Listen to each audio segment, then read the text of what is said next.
ঠিক আছে, চলুন বিষয়টা একটু ভেঙে বিশ্লেষণ করা যাক।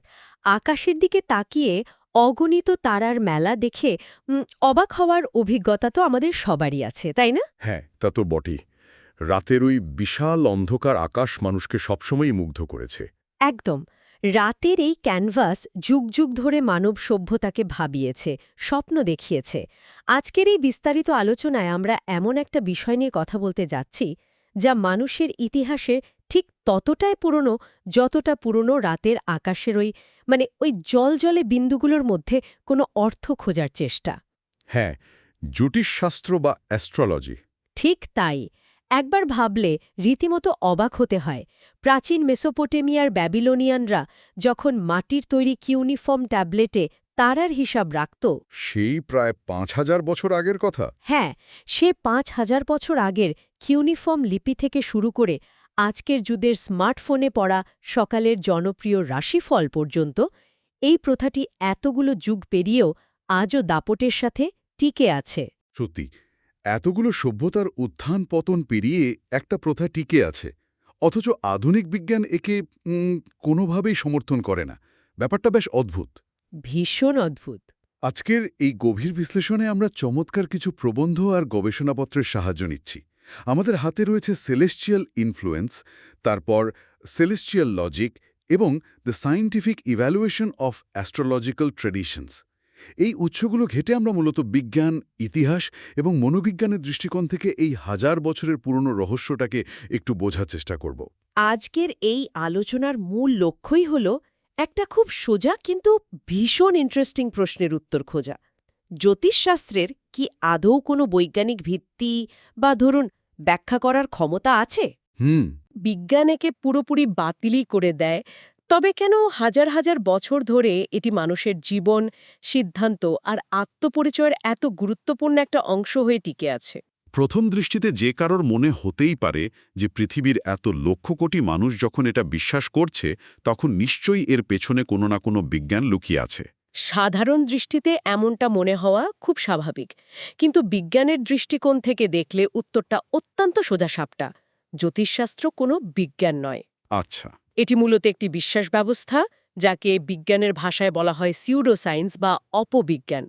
আমরা যদি বিজ্ঞানের সংজ্ঞায় যাই, তবে দেখব যে কোনো কিছুকে বিজ্ঞান হতে হলে তার সপক্ষে এম্পিরিক্যাল বা পরীক্ষামূলক প্রমাণ থাকতে হয়। যা জ্যোতিষশাস্ত্রে নেই। একদমই নেই। জ্যোতিষশাস্ত্রের ক্ষেত্রে এমন কোনো প্রমাণ আজ পর্যন্ত পাওয়া যায়নি। একটু ভেবে দেখুন, মহাকাশে ভাসমান একটা গ্রহ বা নক্ষত্রের অবস্থান একজন মানুষের দৈনন্দিন জীবন, তার ব্যক্তিত্ব বা তার ভবিষ্যৎকে কিভাবে প্রভাবিত করতে পারে? রাইট। পদার্থবিজ্ঞান বা জীববিজ্ঞানের নিয়মে এর কোনো বাস্তব ভিত্তি বা মেকানিজম নেই। মহাকাশের ওই বিশাল পাথরের বা গ্যাসের গোলকগুলো আমাদের জীবনের ঘটনা প্রবাহকে নিয়ন্ত্রণ করবে, এমন কোনো ফিজিক্যাল ফোর্স বা শক্তির অস্তিত্ব বিজ্ঞান আজ পর্যন্ত খুঁজে পায়নি। বিজ্ঞানের এই যুক্তিটা তো অকাট্য, কিন্তু একটু প্রাচীনকালের মানুষদের জায়গায় দাঁড়িয়ে চিন্তা করলে ব্যাপারটা কি সত্যি খুব একটা অযৌক্তিক ছিল? মানে আপনি প্রাচীন প্রেক্ষাপটের কথা বলছেন? হ্যাঁ, মানে ধরুন আজ থেকে কয়েক হাজার বছর আগের কথা। তখন তো মানুষের কাছে আধুনিক যন্ত্রপাতি বা টেলিস্কোপ ছিল না। তারা দেখত সূর্য উঠলে দিনের আলো ফোটে, ঋতুর পরিবর্তন হয়। হ্যাঁ, প্রকৃতির পরিবর্তনগুলো তারা সরাসরি দেখত। চাঁদের আকর্ষণে বিশাল সমুদ্রের বুকে জোয়ার ভাটা খেলে যায়। এমনকি সৌরঝড়ের কারণে রাতের আকাশে অপূর্ব মেরুজ্যোতি বা অরোরা সৃষ্টি হয়।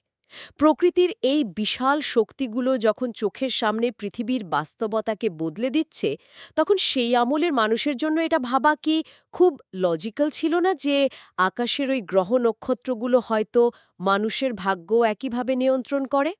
আপনি খুব চমৎকার একটা পয়েন্ট ধরেছেন। প্রাচীনকালে চারপাশের প্রকৃতিকে পর্যবেক্ষণ করেই মানুষ সিদ্ধান্তে পৌঁছাত। তাদের কাছে আকাশ ছিল একটা বিশাল ঘড়ির মতো। ঠিক। তারা দেখত আকাশে একটা নির্দিষ্ট প্যাটার্ন তৈরি হলে পৃথিবীতে হয়তো বন্যা হয় বা ফসল ভালো হয়।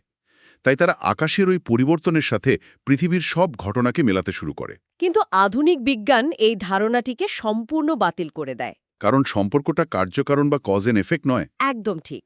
সমুদ্রের পানির ওপর চাঁদের যে মহাকর্ষীয় টান কাজ করে, তার সাথে মানুষের জীবনের ভাগ্য বা স্বভাবের পরিবর্তনের কোনো সম্পর্ক নেই। এই গ্রহগুলোর প্রভাব নিয়ে ওয়াশিংটন ইউনিভার্সিটির পল বাইনের একটা দারুণ মজার উক্তি ইনি পড়ছিলাম। ও, ওই ল্যাম্পপোস্টের উক্তিটা?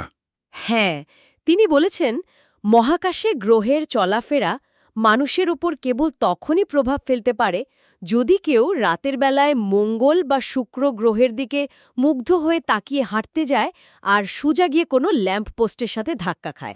হ্যাঁ, একদম। এর চেয়ে বেশি কোনো প্রভাব নাকি গ্রহগুলোর নেই। ব্যাপারটা বেশ হাস্যকর হলেও এর ভেতরের লজিকটা কিন্তু খুব স্ট্রং। হ্যাঁ, এই হাস্যরসাত্মক উপমাটি বৈজ্ঞানিক বাস্তবতাকে খুব সুন্দরভাবে তুলে ধরে। তবে বিজ্ঞানীরা কিন্তু শুধু এমন কথা বলেই জ্যোতিষশাস্ত্রকে উড়িয়ে দেননি। যুগে যুগে তারা রীতিমতো বৈজ্ঞানিক পদ্ধতি ব্যবহার করে এটাকে পরীক্ষা করেছেন। যেমন ধরুন ৮০-র দশকে শন কার্লসন একটি অত্যন্ত বিখ্যাত স্টাডি পরিচালনা করেন, যা নেচার জার্নালে প্রকাশিত হয়েছিল। এটি ছিল একটি ডাবল ব্লাইন্ড স্টাডি। সেখানে ৩০ জন স্বনামধন্য জ্যোতিষীকে ১১৬ জন ব্যক্তির বার্থ চার্ট দেওয়া হয়েছিল ৩টি ভিন্ন ব্যক্তিত্বের প্রোফাইলের সাথে মেলানোর জন্য। দাঁড়ান, ডাবল ব্লাইন্ড হওয়ার মানে তো হলো পরীক্ষক বা জ্যোতিষী কেউই আগে থেকে জানতেন না যে কোন বার্থ চার্টটা কার, ঠিক তো? একদম ঠিক ধরেছেন। এর ফলে তো জ্যোতিষীদের কোনো নির্দিষ্ট উত্তর বেছে নেওয়ার ব্যাপারে আগে থেকে বায়াসড হওয়ার সুযোগ ছিল না। কোনো সুযোগই ছিল না। আর এই পরীক্ষার ফলাফল কি হলো জানেন? জ্যোতিষীরা মাত্র ১/৩ ক্ষেত্রে সঠিক উত্তর মেলাতে পেরেছিলেন। মাত্র ১/৩? পরিসংখ্যানের ভাষায় তো এটা সম্পূর্ণ র্যান্ডম চান্সের সমান। ঠিক তাই। সোজা বাংলার বলতে গেলে এটা তো সম্পূর্ণ আন্দাজে ঢিল মারার মতো ব্যাপার হলো। তারা যদি চোখ বন্ধ করে আন্দাজেও তোফাইলগুলো মেলাতেন তাহলেও সফলতার হার একই হতো। হ্যাঁ, আর এটা কিন্তু কোনো বিচ্ছিন্ন ঘটনা নয়। আমাদের সোর্সে থাকা তথ্য অনুযায়ী অগস্ট ২০২৪-এ একটি নতুন গবেষণায় ১৫২ জন পেশাদার জ্যোতিষীকে ১২ জন ব্যক্তির বার্থ চার্ট দেওয়া হয়। এখানেও দেখা গেছে তারা ১/৩ কম ক্ষেত্রে সঠিক উত্তর দিতে পেরেছেন। ১৫২ জন পেশাদার জ্যোতিষী? হ্যাঁ, এবং এর চেয়েও আশ্চর্যের বিষয় হল এই জ্যোতিষীরা নিজেদের মধ্যেও একমত হতে পারেননি। একই বার্থ চার্ট দেখে তারা এক এক রকম ভবিষ্যদ্বাণী করেছেন। নিজেদের মতামতের মিলও ছিল ১/৩ কম। মানে একই মানুষের জন্মের সময়কার তারার অবস্থান দেখে দুজন জ্যোতিষী সম্পূর্ণ দুই রকম কথা বলছেন। ঠিক তাই। শুধু তাই নয়, ১৫,০০০ মানুষের উপর করা আরেকটি গবেষণায় জন্ম তারিখের সাথে বুদ্ধিমত্তা বা ব্যক্তিত্বের কোনো সম্পর্কই পাওয়া যায়নি।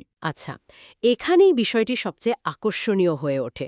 বিজ্ঞানের পরীক্ষায় তো জ্যোতিষীরা এতগুলো বছর ধরে বারবার ফেল করলেন, কিন্তু বিজ্ঞানের ইতিহাসের দিকে তাকালে দেখা যায় এই দুটোর শুরুটা একসাথে হয়েছিল। হ্যাঁ, ইতিহাসটা বেশ চমকপ্রদ। আলেকজান্ডার বক্সার তার এ স্কিম অফ হেভেন বইতে জ্যোতিষশাস্ত্রকে প্রথম ডেটা অ্যানালিসিস এন্টারপ্রাইজ হিসাবে আখ্যায়িত করেছেন। জ্যোতিষীরা আবার কবে ডেটা অ্যানালিস্ট হলেন? আজকে আমরা ডেটা সায়েন্স বলতে যা বুঝি, প্রচুর তথ্য জোগাড় করে প্যাটার্ন বের করা, হাজার হাজার বছর ধরে জ্যোতিষীরাই ছিলেন সেকালের সেই ডেটা অ্যানালিস্ট। ওই যে নাম্বার ক্রাঞ্চার। একদম। রোমান সাম্রাজ্যের দিকে তাকালে দেখা যায় জ্যোতিষীরা কলম আর পার্চমেন্ট নিয়ে বসে মাসের পর মাস গ্রহ নক্ষত্রের গতিবিধির হিসাব রাখতেন, বিশাল তথ্যের মধ্যে প্যাটার্ন খোঁজার চেষ্টা করতেন। আধুনিক বিজ্ঞানের ডেটা অ্যানালিসিসের আদি রূপ। হ্যাঁ, তখন গণিত, জ্যোতির্বিজ্ঞান আর জ্যোতিষশাস্ত্র আলাদা কোনো বিষয় ছিল না। আর বিখ্যাত বিজ্ঞানীদের জীবনেও জ্যোতিষশাস্ত্রের প্রভাবের কথা জানলে তো অবাক হতে হয়। জোহানেস কেপলারের গল্পটা তো রীতিমতো অদ্ভুত। হ্যাঁ, ১৭০০ শতাব্দীর সেই বিখ্যাত জ্যোতির্বিজ্ঞানী, যিনি গ্রহের গতির সূত্র আবিষ্কার করেছিলেন, অথচ তিনি নিজের আর্থিক অভাব মেটাতে তৎকালীন অভিজাতদের জন্য রাশিফল তৈরি করে দিতেন। বিজ্ঞান আর জ্যোতিষশাস্ত্রের এই এক অদ্ভুত সহ অবস্থান। এখানে যে বিষয়টি সবচেয়ে চমকপ্রদ তা হল জ্যোতিষশাস্ত্র আমাদের শেখায় মানুষ কিভাবে চারপাশের পৃথিবী থেকে জ্ঞান অর্জন করে। প্যাটার্ন ম্যাচিং, তাই না? ঠিক। আমরা জন্মগতভাবেই প্যাটার্ন ম্যাচিং প্রাণী। আমরা এলোমেলো তথ্যের মাঝে অর্থ খুঁজি। আকাশভরা তারার মাঝে রেখা টেনে আমরা সিংহ বা কুম্ভ রাশির ছবি কল্পনা করেছি। এই জ্ঞানতাত্ত্বিক শিক্ষাটা আধুনিক বিজ্ঞানের জন্য খুব জরুরি। তাহলে এই সব কিছুর মানে কি দাঁড়াচ্ছে? বিজ্ঞানীকে বাতিল করে দিচ্ছে, ইতিহাস বলছে এটা প্রাচীন যুগের প্যাটার্ন খোঁজার চেষ্টা, কিন্তু মানুষ কেন এখনও এই পেছনে ছোটে? এই উত্তরটা লুকিয়ে আছে মনোবিজ্ঞানে। পল ক্লেমেন্স এবং নিকোলাস ক্যাম্পিয়ন বলছেন, জ্যোতিষশাস্ত্র আসলে মানুষের অস্তিত্বের উদ্বেগ বা এক্সিস্টেন্সিয়াল অ্যাংজাইটি কমায়। মানে অনিশ্চয়তার ভয় থেকে বাঁচার চেষ্টা। ঠিক তাই। পৃথিবীটা অনেক সময় চরম অনিশ্চিত। মানুষ যখন নিরাপত্তাহীনতায় ভোগে তখন তারা এমন কিছুর খোঁজ করে যা জীবনকে বুঝতে সাহায্য করবে। জ্যোতিষশাস্ত্র এখানে একটা প্রতীকী এবং আধ্যাত্মিক সাপোর্ট সিস্টেম। এটা মানুষকে মহাবিশ্বের সাথে যুক্ত থাকার একটা অনুভূতি দেয়। হ্যাঁ, আর এই প্রক্রিয়ায় আমাদের মস্তিষ্ক একটা দারুণ ছাঁকনি ব্যবহার করে, যাকে বলে কনফার্মেশন বায়াস। ওই যে যা মেলে তা মনে রাখে, যা মেলে না তা ভুলে যায়। একদম। একজন জ্যোতিষী আপনার ব্যাপারে 50টা কথা বললে কাকতালীয়ভাবে যে দুটো কথা মিলে যায়, আপনি শুধু সেটাই মনে রাখেন। মস্তিষ্ক বাকিগুলো খুব সহজেই এড়িয়ে যায়। আমি যখন এই পেপারগুলো পড়ছিলাম 2006 সালের একটা গবেষণার কথা পড়ে রীতিমতো চমকে গেছি। ওই যে রাশিফল আর পারফরমেন্সের গবেষণাটা। হ্যাঁ, গবেষকরা কিছু মানুষকে তাদের সম্পর্কে ইতিবাচক রাশিফল পড়তে দেন। এরপর তাদের কিছু সৃজনশীল কাজ করতে দেওয়া হয়। ফলাফল ছিল অবিশ্বাস্য। তারা অনেক ভালো পারফর্ম করেছিল, তাই তো? হ্যাঁ, যারা ভালো রাশিফল পড়েছিলেন তারা সৃজনশীল পরীক্ষায় অনেক ভালো ফল করেন, অস্পষ্ট ছবি দেখেও ইতিবাচক অর্থ বের করেন। অন্যদিকে নেতিবাচক রাশিফল পড়লে তাদের পারফরম্যান্স খারাপ হয়। শুধু একটা লেখা পড়ার কারণে এত বড় পরিবর্তন? আমরা যদি এটিকে বৃহত্তর প্রেক্ষাপটের সাথে যুক্ত করি, তবে দেখব যে এটি মনোবিজ্ঞানের এক্সপেকটেশন এফেক্ট বা প্রত্যাশার প্রভাব ছাড়া আর কিছুই নয়। এক ধরনের সেলফ ফুলফিলিং প্রফেসি। ঠিক, মানুষ যখন বিশ্বাস করে দিনটা ভালো যাবে, তার ব্রেন আগে থেকেই পজিটিভ মোডে চলে যায়। আত্মবিশ্বাসটাই তাকে ভালো পারফর্ম করতে সাহায্য করে। গ্রহ নক্ষত্রের কোনো ভূমিকা থাকে না, পুরো খেলাটাই ঘটে মাথার ভেতরে। আর আধুনিক বিজ্ঞান এখন আর তারার অবস্থানের সত্যতা খুঁজছে না। তারা দেখছে ঋতুভিত্তিক জন্ম সময়কাল কিভাবে মানুষের ওপর প্রভাব ফেলে। হ্যাঁ, জন্মের সময়ের তাপমাত্রা বা পরিবেশ মানুষের শরীরে দীর্ঘমেয়াদী প্রভাব ফেলে কিনা, বিজ্ঞান এখন সেই বাস্তব ডেটা নিয়ে কাজ করছে। তার মানে দিন শেষে ব্যাপারটা আর আকাশের তারার মধ্যে আটকে নেই।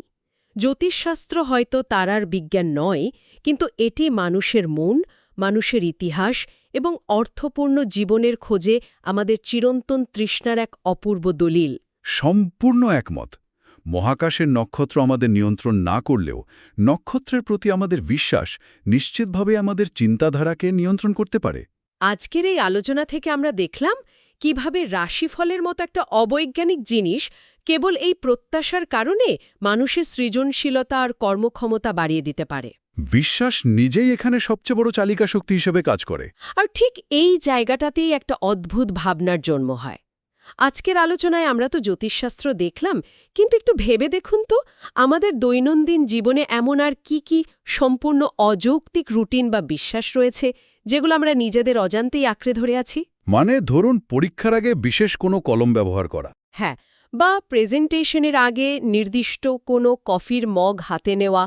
লজিকের বিচারে হয়তো এগুলোর কোনো অর্থ নেই, কিন্তু কে জানে, হয়তো এই আপাত অযৌক্তিক বিশ্বাসগুলোই আমাদের অবচেতন মনে এক্সপেকটেশন ইফেক্ট তৈরি করছে, আর সেগুলোই গোপনে আমাদের প্রতিদিনের সাফল্য বা ব্যর্থতার পেছনের আসল চালিকা শক্তি হিসেবে কাজ করছে। সত্যি একটু ভেবে দেখার মতোই বিষয়। আজ এ পর্যন্তই। ভালো থাকবেন সবাই।